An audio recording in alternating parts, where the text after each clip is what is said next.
பள்ளிக்கரணை சதுப்பு நிலத்திலிருந்து பிரிகேடு கட்டக்கூடிய நிலத்திற்கும் பள்ளிக்கரணை சதுப்பு நிலத்துக்கும் நடுவில் ஒரு 100 மீட்டர் கேப் இருக்குதுன்னு சொல்லிட்டு வனத்துறை சர்டிஃபிகேட் கொடுத்துருக்கு.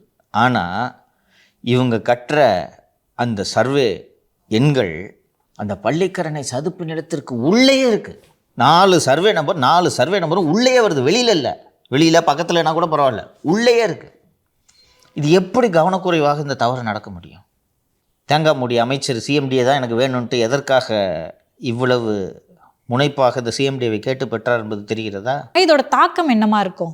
இதோட தாக்கம் என்னன்னா, அந்த இடத்துல 3 டவர் 4 டவர் 1250 வீடுன்னா 3 டவர் 4 டவர் வரும். அந்த இடத்துல நீ இதை கட்டினன்னா சோழிங்கநல்லூர் மேடவாக்கம்லாம் 3 மாடி வரைக்கும் தண்ணி நிற்கும். அவ்வளோதான், இந்த மழைக்கு வந்துடும்.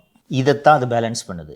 ஏன் அங்கே கட்டுமானம் வரக்கூடாதுன்னு சொல்கிறாங்கன்னா, அந்த தண்ணிலாம் வந்து அந்த பரந்தூர்லேருந்து வரக்கூடிய அந்த கம்பனேரின்ட்டு ஒரு ஏரி இருக்குல்ல, அந்த ஏரியிலேருந்துலாம் வரக்கூடிய தண்ணி எல்லாம் அந்த பாலாறு பக்கிங்காம் கால்வாயிலெல்லாம் சேர்ந்து போய் கடலில் கலக்கிறது இந்த வழியாக போய் கலக்குது. அந்த இடத்துல நீங்கள் கட்டடத்தை கட்டிங்கன்னா திரும்பி ஊருக்குள்ளே வரும்.